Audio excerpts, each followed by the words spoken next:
Probably 5, 6 years ago, Mike Williams and I took the initiatives to start what we then called the Industrial Erlang User Group. So it's this group of companies who are working together for the well-being and health of Erlang. And the aim has always been to use that group to spin off a foundation. And I think the day is here. The day arrived actually January of this year, where we formally registered the foundation. And we're here we're here now to hear more about it. So over to you, Jose. All right, thank you, Francesco. So I'll be starting, but a lot of us will come here on stage and talk about the Erlang Ecosystem Foundation. So let's get started. What we'll cover today, we are going to talk about the foundation goals and the key actors in the foundations. We are going to talk about the working groups, bylaws and structures, how to become a member, roadmap, and then we're going to open up for questions at the end. So let's start. The foundation goal. The Erlang Ecosystem Foundation's goal is to grow and support a diverse community around the Erlang and Elixir ecosystem, encouraging the continued development of technologies and open source projects based on or around its runtime languages. And a key word here is diverse. It's diversity of individuals and also diversity of technology. We're not talking about Elixir or Erlang. It's about all the programming languages that run on the Erlang virtual machine. And even when we talk about the Erlang virtual machine today, we all think about the BEAM, right, which is the runtime that we all love and use. But maybe in the future, there are going to be alternative runtimes that are going to become important for the community. And if it's important for the community, it's going to be important for the foundation too, because it's the community that dictates where the foundation goes, right? So the foundation is from the community to the community. And within this goal, there are a couple things that we want to do. There are a couple objectives. So we want to help coordinate efforts between languages to provide user better support, tooling, and environment. We want to support and fund initiatives by the community and working groups. We want to expand the ecosystem through training, marketing, case studies. And we want to complement Ericsson and other stakeholders on evolving projects that are vital to the community, such as the Erlang virtual machine being that we were just talking about, or the programming languages that we all use and so on. All right, so for the rest of the presentation, there's like some terminology that I need to catch all of us up on. So I want to talk a little bit about the key actors and about this terminology, and then I'm going to talk about the working groups, and I'm going to hand off the microphone to Per. Okay, so what are the key actors, right? So let's build a shared vocabulary. So members, you. So the members of the foundation, it's everybody that is here, it's human beings, right? So the important point I want to make here is that only human beings can participate in the foundation as members, no institutions, no companies, because exactly we want to focus on the community, we want to focus on us. And one of the things that we are responsible to do, like we can contribute, we can do a bunch of things, but we are responsible to dictate the future of the foundation. And one of the many ways that we do that is exactly by voting on the board of directors.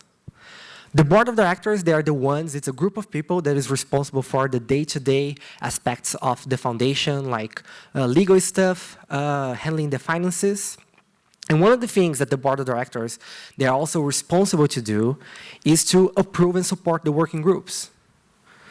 The working groups is actually where the magic happens, where the work happens. So if we as a community, we think like, oh, we need to improve the tooling, right? We can create a working group where we're going to discuss about this stuff. Or maybe we want to have a place where we can all talk about security and talk about security practices and improve the standards for the community. We can have a working group for that. We can have a working group for documentation. So if we think there's something that is important that we can get behind, we can get together and discuss, we can propose that as a working group and start working on it together. So the working group, it's the one effectively acting on the foundation goals. And finally, we have the sponsors. Sponsors help make everything tick by donating to the foundation. Okay? So they are mostly represented by companies. And the idea here is that something like, $10,000 is per year is not a lot of money for many of the companies running Erlang and Elixir and the other technologies in production. But for the foundation, it can really help sponsors all those initiatives, projects that we see happening all the time in the community, here at the event, and so on. So sponsors, as I said, they are companies, and they fund the community and the working groups through the foundation. So now that I talked a little bit about the key actors, we now build this shared vocabulary. I want to start talking about the first thing, which are the working groups. And we have some working groups that have already been approved. So marketing, and the only reason why we are here is basically because the marketing working group forced us to be here, to be talking about the foundation. We have the building and packaging working group, so it's a focus on tooling. So we use Rebar. We use Mix if you're an Elixir developer, if you're using packages like HexPM. So we have a working group that is really communicating on how to continue improving all of those tools that we use today, and it's really important for us to run our systems in production. We have an observability working group. We're just having a talk here about, we have software running in production. How can we get the most information out of it and understand what our systems is doing, and how can we establish best practices and integrate with important tools? And then we have a working group about sponsorship, which is a group of people that are going to reach out to companies and communicate with companies to bring them as a sponsor to the foundation. And we also have a working group about fellowship that Francesco is going to talk more today about the end of the presentation. And then we have other working groups that we have seen that some people are moving around and starting to get together and build them. So we have discussions about security, language interoperability, documentation, embedded systems, and a bunch of others, right? So as we are working together to define those guidelines, you'll be able to come and propose your working groups and get people together and start working on those things. So if you're interested in creating or joining a working group, the best step for now is to go to the ROF website and subscribe. And we are still, it's still very early on that we're talking about the foundation. So everything is early. We don't have all the processes in place. But as soon as we start documenting all the processes and making all the documentation available, we are going to let everyone that is subscribed know about those things, so you can come and participate more actively. And that's the place to go to get further updates. So that's it for me. Now I want to invite Per to the stage to talk about the bylaws.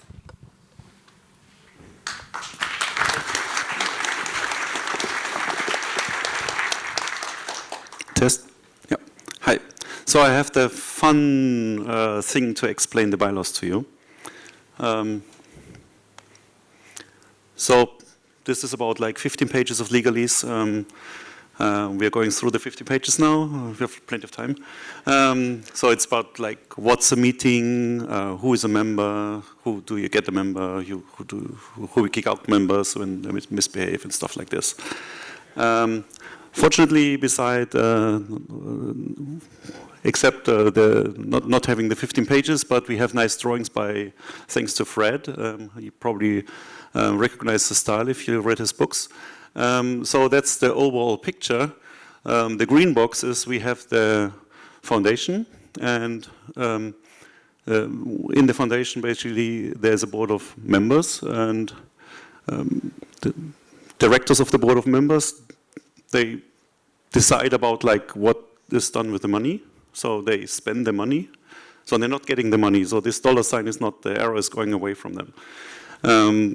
The board of directors also creates the working groups after your suggestion. So you suggest the working groups, and the working groups report back to the board of members, and they basically manage the community projects.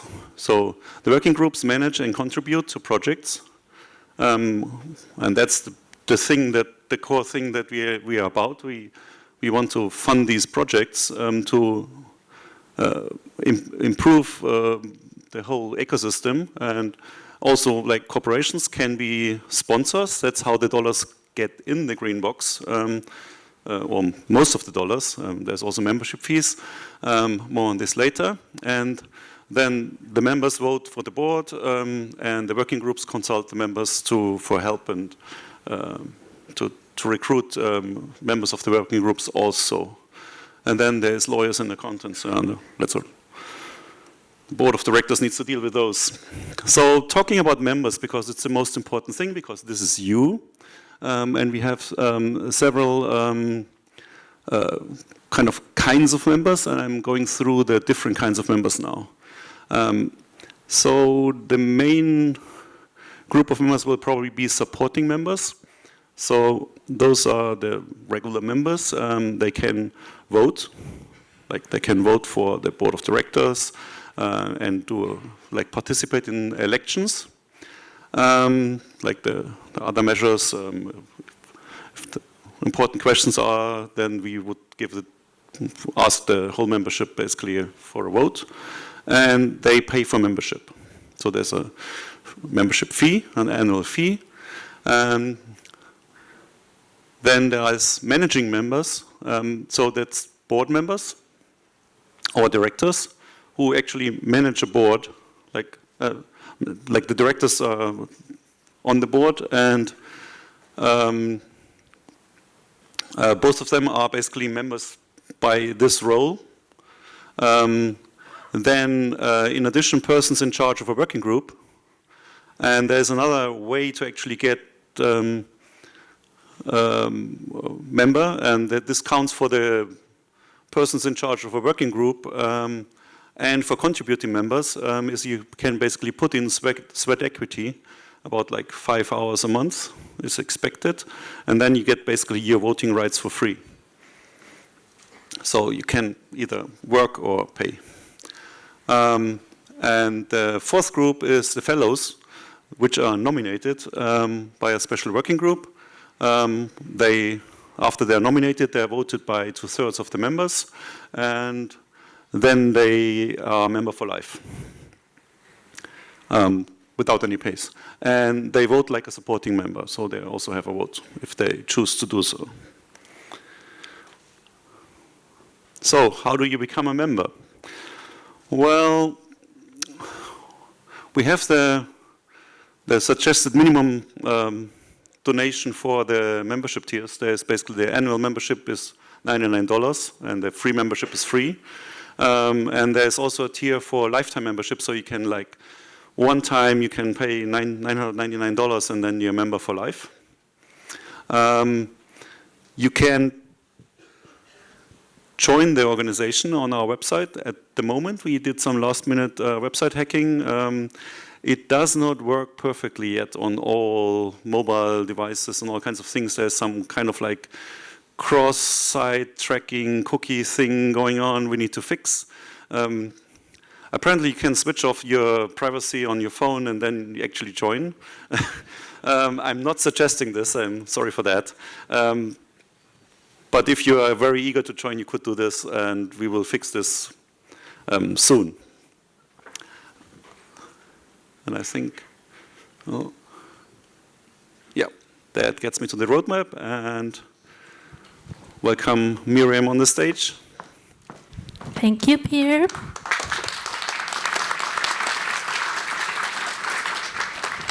Hello, hello, hello. So let's talk about the goals we have set ourselves for 2019. Oh, the roadmap, which is the same. We have decided that we're going to sign the bylaws, and this really took a long time. These 15 pages was really hard to agree on. Incorporate the foundation in California as a non-for-profit organization. Define initial working groups, and then we added a few more to them. We launched the website. That was 3 months ago. We have relaunched today, still working on it. We're not designers, so please, thank you for your patience when you see it. And of course, we have a Twitter account, which you should probably follow and retweet. We have presented the foundation to the community in San Francisco 3 months ago, and we established a working group workflow. There is a link on our website with a template of how you can create a working group. That's a good way to start. We need to actually sort out more details, but we're still It's getting there. And onboarding procedures. And we actually did all this so far. But we have a lot to do. We have started onboarding members, sponsors, and contributors, but this is still a work in progress. You can do it through our website. You can get in touch with us for sponsorships. This means also we have to tune, we have to create the database with the people, set up the voting rights, the payments, and a little bit. Establish the project submission, the structure, and the procedure. We have to scale the website. We're going to get professionals to do that. Set up the working groups wikis as well on the website. And the idea here is that we need you. We need all of you to make this happen. We need your feedback. We need to know what's the best way you can help you get here. And now, Alastair is going to explain how to become a founding sponsor.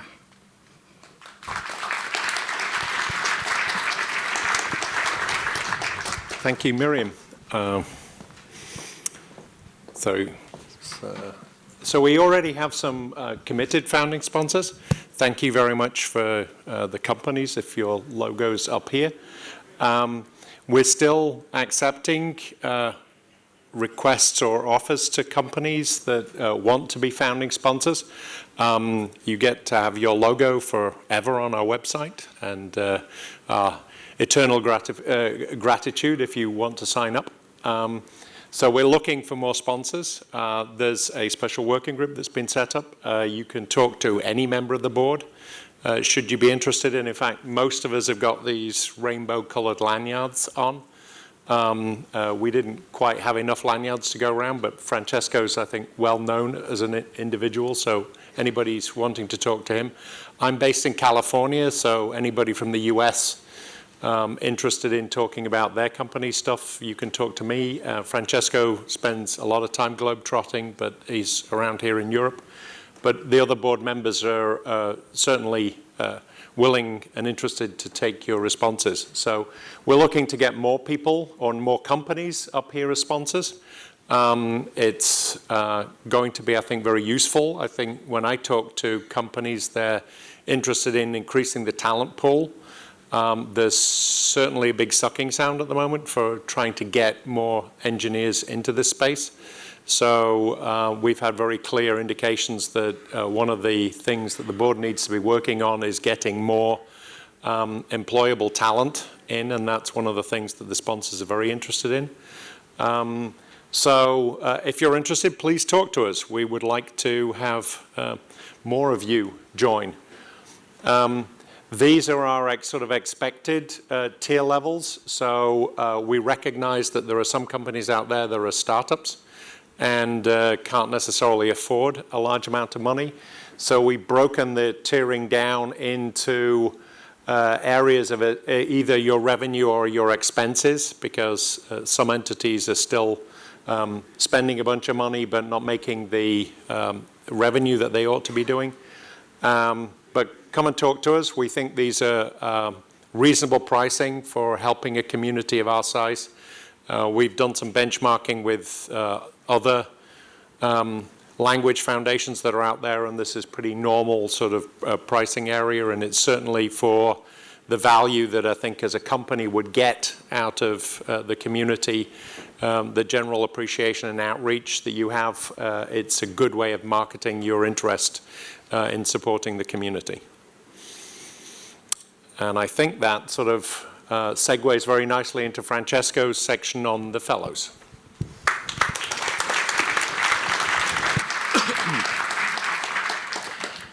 Okay, so as Pierre mentioned earlier, there is one particular category, membership category, which is dedicated to fellows. And that's run by the fellowship work group, which was formally agreed on a board meeting last week. So again, things are happening, procedures are being put in place and being formalized. And Now, we're aware that this community is, consists of many people, many individuals who are doing a lot of work, not only for the foundation, but for the whole ecosystem. And they deserve the merit and recognition. And the merit and recognition goes to people who are both past and present. And the way it works right now is that nominations come in, so members of the fellowship work group can go in and nominate fellows, or members are able to nominate fellows as well. And the fellowship work group will take these nominations and then put forward candidates. How many they will be and the frequency is still to be decided.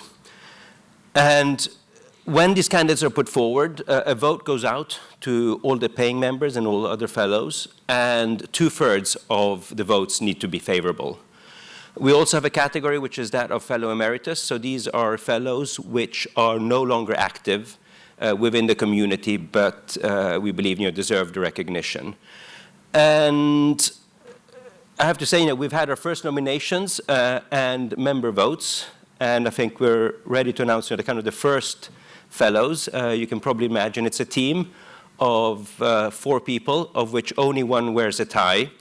If I could ask Bjarne, are you here? Come up, come up, come up. Mike and Robert. Robert's the one with the tie, if you notice. It's not Mike anymore.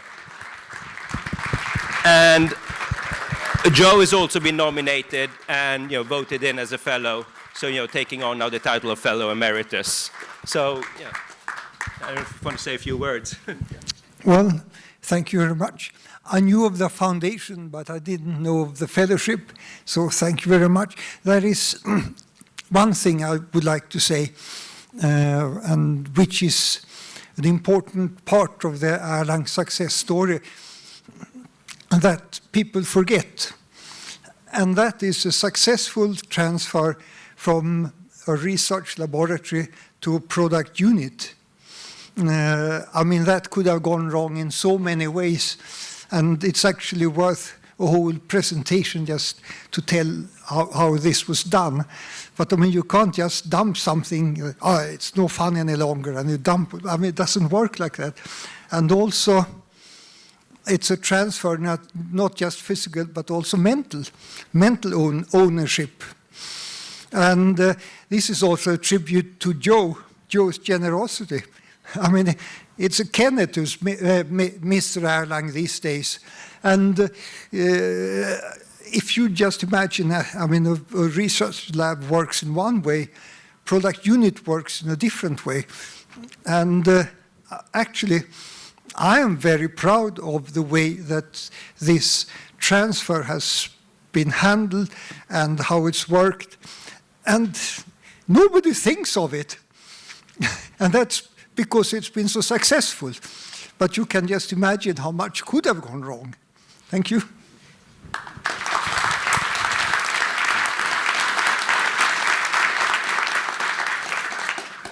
Well, I'm not going to say very much.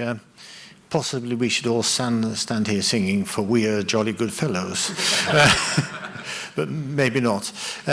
Usually when Joe, Robert and I met, we started off the day by sort of playing that somewhat Monty Python-esque sketch, which I think you can all remember. And regrettably, we can't do that anymore because Joe is no longer here. But at least you can help me with one thing. All together, no, one together. Hello, Joe. Hello, Joe. Good.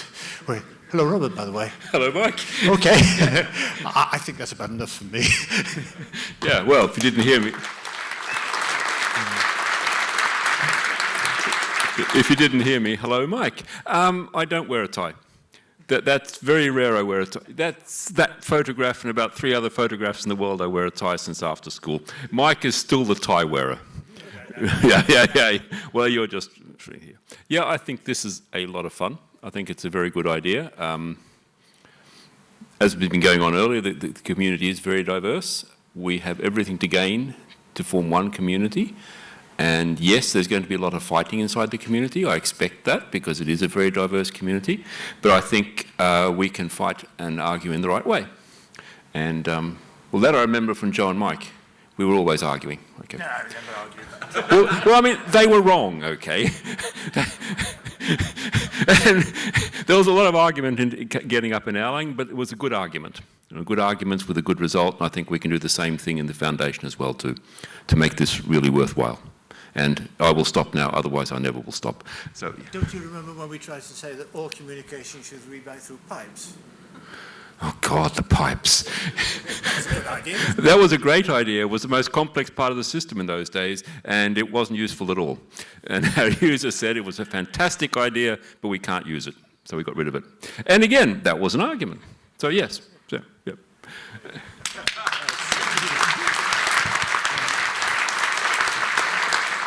And I mean, this is just the beginning. In the coming months and years and decades, I think we'll be honoring both past but also current members of the community, and thank them for bringing us in, letting us become what we are, and helping us form us.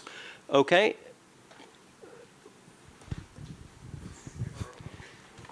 So. Dwayne? Yes. Okay. So, is Richard Carlson here? He's still. I saw him around. Okay, well, okay, so he's on the list, but he's not here with us. So as I mentioned before, we've got lanyards on with the exception of a couple of us. Pear's blinking away over here in Technicolor. So Richard, as I mentioned, he is here. He was here earlier, but he's not up on stage. Francesco, Benoit did a talk earlier on today. Maxime's not here. Fred's not here. Kenneth is. Miriam, you've just seen speak. Pair 2. Sebastian is still in California, so he didn't come over. Jose, and myself, Alastair. So we got a pretty good presence turnout here. We've been hanging around in public areas, and we're supposed to be talked at too. I've been trying to talk to as many people as I can talk to over lunch and break time, so please give us your feedback and opinions. We're here to help. And at some point, we'd like to welcome you all to the foundation. I mean, the foundation is here for you, and it's up to you what you want to do with it. Exactly. Okay.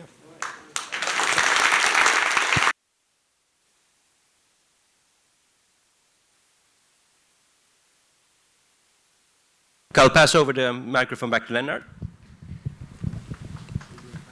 All right. So, yeah.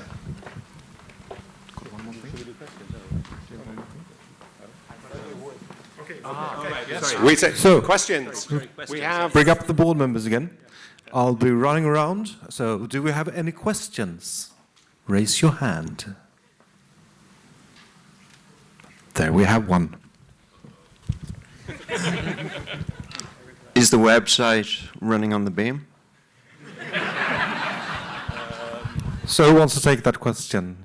No. It will do at some point, but not at the moment. The company uses the Beam. Yay or nay? Do we let them live? Okay. More questions?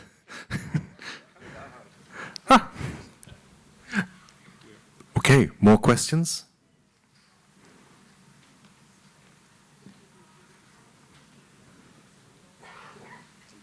Seems to be like crystal clear then. Okay, thank you very much.